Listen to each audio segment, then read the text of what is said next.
Why use library databases? In this video, you'll learn a few more reasons why researchers use library databases. Web searching can be helpful, but not everything is searchable when you use a general web search engine like Google. In fact, most of what's on the internet isn't findable or accessible through a web search. If you imagine the internet as an iceberg, notice that most of the iceberg is below the surface. Only a small piece of the iceberg is visible. A web search searches just the tip of the iceberg. This is sometimes called the surface web or the visible web. However, most of the information on the internet is below the surface. What's below the surface is sometimes referred to as the deep web or the invisible web. It's not accessible through general search engines.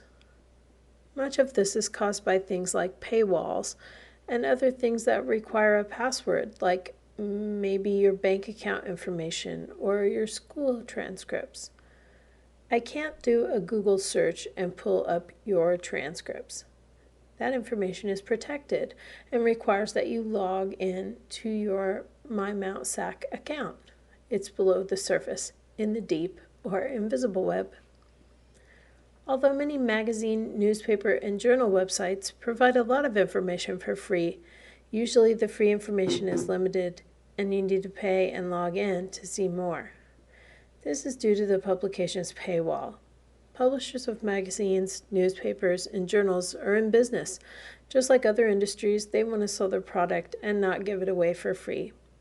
Unless you pay for access, you're going to hit the paywall and not be able to see the articles.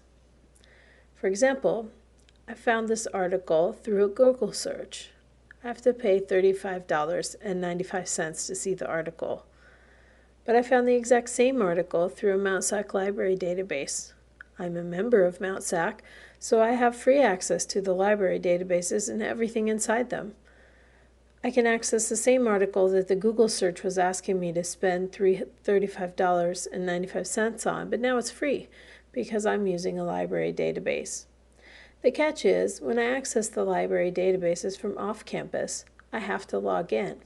That's how I get over the paywall. When I log in through the MountSac library, the database company will recognize me as being from MountSac, and MountSac has paid for access to the database, so it lets me in and I can see the article.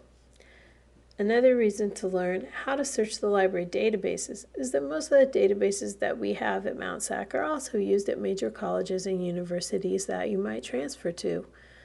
Learning how to use them before you transfer can help prepare you for future research assignments.